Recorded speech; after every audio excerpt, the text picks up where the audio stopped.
From the Broadcasting Club at UWM, this is Panther Pause, a news program taking the time to reflect on important UWM issues.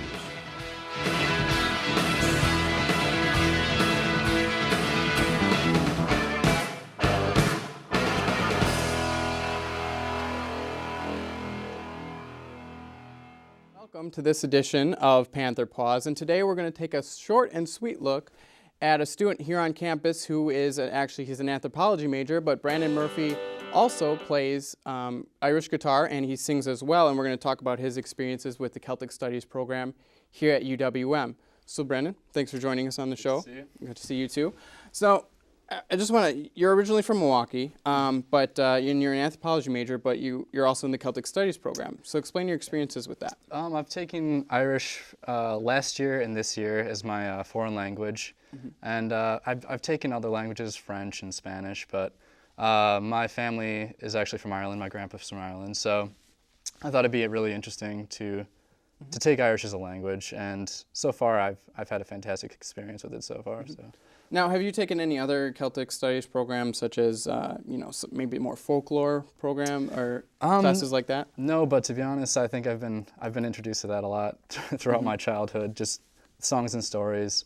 I mean, they're very prevalent in the Irish community, especially in Milwaukee, because there is a large Irish population, even if it is overshadowed by the Germans. Right. Well, speaking of the large Irish population, we were talking before the show, and your family actually started Irish Fest here. Well, yeah, my late uncle, Chuck Ward, he and his brother Ed Ward got together, and they wanted to put together a festival in Milwaukee that like German Fest and Festa Italiana, make it for the Irish, and it's grown to be the biggest Irish festival not only in North America, but over the entire world. So.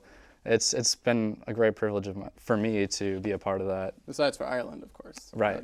Well, yeah. I mean, even in Ireland, the actual folk festivals like that don't exist. I mean, obviously they have their own music festivals, but it's more contemporary music, you know. So I guess from you personally, the sort of reception of Irish people in this community, do you feel they're well represented? I mean, are they? Yeah, I think so. I think we've done a pretty bang-up job as far as representing ourselves. I feel like we're a fairly innovative festival, and it's been great to get to know the community, not just within ourselves, but with other cultures, and see other people of different ethnicities enjoy the festival as much as we do. Right. And I don't want to put you on the spot right here, but you're already on TV, so I guess that's on the spot. But can you give us maybe some examples of Gaelic? Yeah, I'll teach you a little bit. To say hello to someone, as you said before, you say diadit, and in response to that, you say diasmuerdit. And if you want to say goodbye, you could say slán go fóill, or just slán for short. This is a campus TV station, so let's do maybe some bar talk. What you would say when you're in a bar? Well, I mean, one word that we have in Irish, they call it the crack, and it's not that kind of crack. Right. It's spelled C-R-A-I-C, and it just means good fun. It means like having a good time with your friends, good time at the pub. So you could say it was mighty crack down at the pub last night. Okay, very cool. Now, actually, there's a different perception of Irish pubs as compared to bars here in the United States, and they sort of have a different atmosphere. Can you explain maybe the atmosphere of an Irish pub as compared to an American one, why they're so different? Sure. A lot of the times, well, first off, the drinks are different. Instead of focusing on the Miller products and everything, you get Guinness and all the imported beers. Right. And they usually have like a very intimate atmosphere where you can talk and share stories with your friends. And a lot of the times they'll play live music in the bars. There's a lot of local bands around that do traditional Irish music, which is just playing the instruments like jigs and reels. And then you also have your Irish folk music, which is singing, like what I do, for example. Right. Yeah. So you Irish sing. So explain how you got started in that. How. Well, my dad's band, Blarney, they've been around for 30 odd years in Milwaukee, and they play a lot of Irish folk music, and that's kind of what they're known for in the area. And so I feel like father, like son, like they say. You kind of get drawn into it just being in the family and being surrounded by it. So. Okay. Now, I mean, have you played at such as Irish Fest? or Yeah, anything yeah. like that? Last year, I was in a band called Way Warren. We're no longer together, but we played at Irish Fest, and that was our debut. And I've had little cameo spots with other bands, big bands, and stuff like that. So it's been a blast so far. Now, have you actually ever been to Ireland? Yes, I have. Yeah. We last time I went was in 2009. Okay. We went to go visit some of our family there in Northern Ireland and County Down, and I know some of the Irish programs here at UWM. They have kids going to Donegal over the summer. This next summer, I know a lot of people are going. I'm not going myself, but there's a few students that are going, and they try to immerse the students into the Irish culture and the Gaeltacht towns that speak a lot of Irish. Now, we touched on it before, especially when we were talking about the bars, but the Irish people, they're known for some very common things, obviously Guinness. They're known for St. Patrick's Day. They're known for the beliefs in leprechauns, banshees, that sort of thing. Now, is that a fair assessment of what the Irish culture is, or is that sort of just the stereotypical? Well, I'd say it's the stereotypical, but I mean, there's truth in every stereotype. I mean, everyone likes to have a good time at the pub, and everyone tells their kids stories about leprechauns and banshees. I mean, obviously, it's folklore, it's fairy tales. Right. So, but it's a little glimpse into Irish culture. But it's a much bigger spectrum than just the little tiny piece that we perceive it sometimes here in America. So you said that your family is really Irish, obviously, if your grandparents are from Ireland. So I mean, do you have any specific stories, folklore that you were maybe told as a kid, or that you still are told, that sort of keeping you to the Irish Yeah, tradition? I mean, there's a lot of like ancient stories and things like that. The story of Satanta, who is supposed to be kind of the Irish Hercules, and there's a lot of like Finn McCool, and there's a lot of Irish heroes that you learn about. And every little kid learns about the leprechauns. And I mean, even in our house, every St. Patrick's Day or so around that time, we'd try to set traps for the leprechauns as little kids, and our parents would try to trick us into thinking that the leprechauns came. And Right, sort of like an Irish Easter. yeah. Oh, a little bit, yeah. So, okay, well, yeah, explain this significant, because I feel like it's distorted here in the United States. We think, I mean, when St. Patrick's Day rolls around, really the only thing people really think of is beer. Right. And yeah. so I feel like it's distorted. And so explain what the real significance is. Obviously, St. Patrick was a saint. So explain the real significance of St. Patrick's Day to Irish Well, people. in Ireland, it's not so much of a drinking holiday, it's more of a religious holiday. And St. Patrick was responsible for really bringing Catholicism into Ireland, which is the predominant religion now today. And obviously, there's some Protestant people living in the north, and there's conflict between them, and so on and so forth. But St. Patrick is kind of just the representation of Ireland and in a lot of communities, not just within the church, but just as a symbol itself. And everyone knows like the shamrocks is on your tie. Yeah, right, exactly. are associated with Ireland, and St. Patrick gave the metaphor that it stands for the Father and the Son and Holy Spirit, the three leaves on the shamrock, and that was kind of his representation.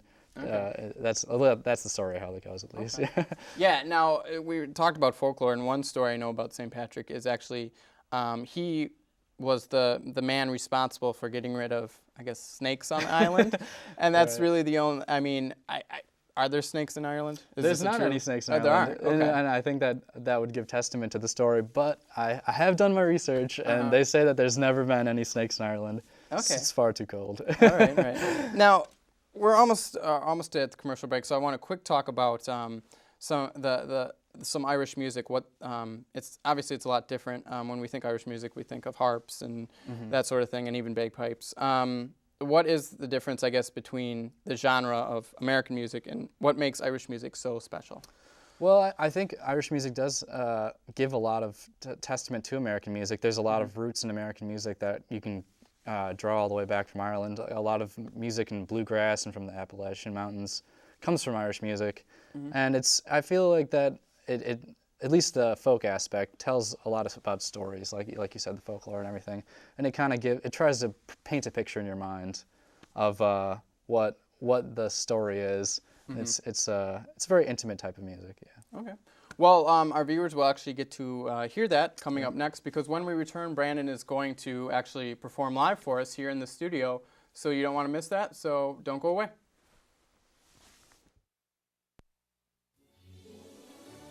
I think every teacher has to feel very deeply within his or her heart that these children are potential heroes, citizens of the future. That's what I love about public television. It seems to build on the innocence and idealism of children.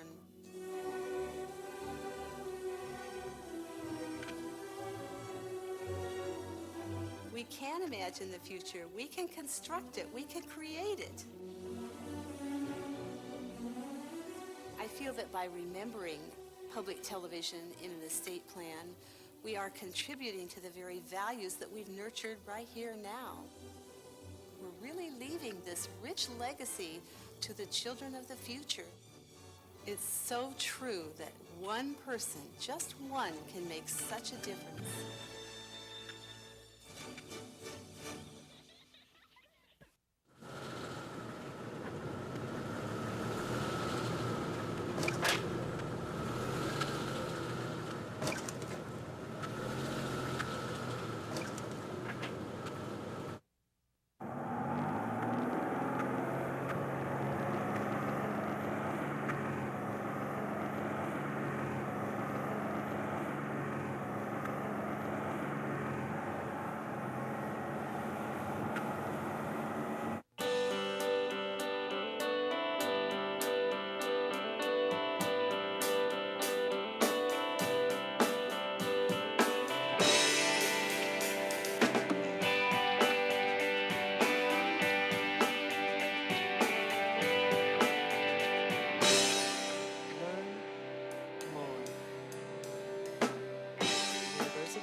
Milwaukee. Visit uwm.edu for information. Welcome back to Panther Pause, and now we have a live performance from UWM's own Brandan Murphy. He's here, he's going to play guitar, and he's going to sing for us. So Brandan, take it away. Thanks very much. This song's called Leaving of Liverpool.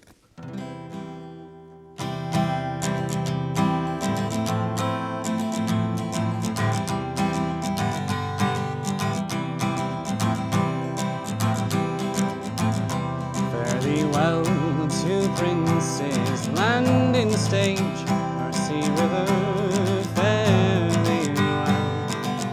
I am bound for California,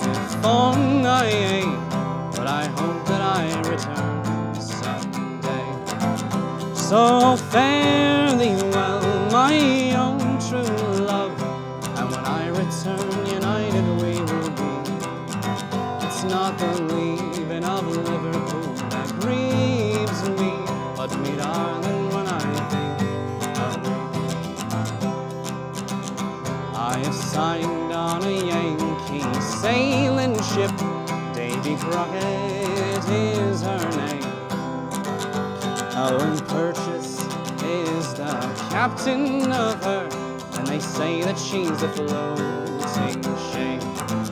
So fare thee well, my own true love, and when I return, united we will be.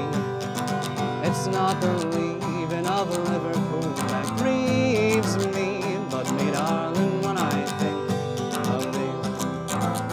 Oh, I've shipped with Purchase once before, and I think that I know him quite well. If a man is a sailor, he can get along, but if not, then he is surely in hell. So fare thee well, my own true love, and when I return, united we will be. It's not the leaving of Liverpool that grieves me, but me, darling, when I think of thee. Oh, the sun is on the harbor, love, and I wish that I could remain, but I know it will be some long, long time before I see you again. So fare thee well, my own true love, and when I return, united we will be. It's not the leaving of Liverpool that grieves me, but me, darling, when I think of thee. So fare thee well, my own true love, and when I return, united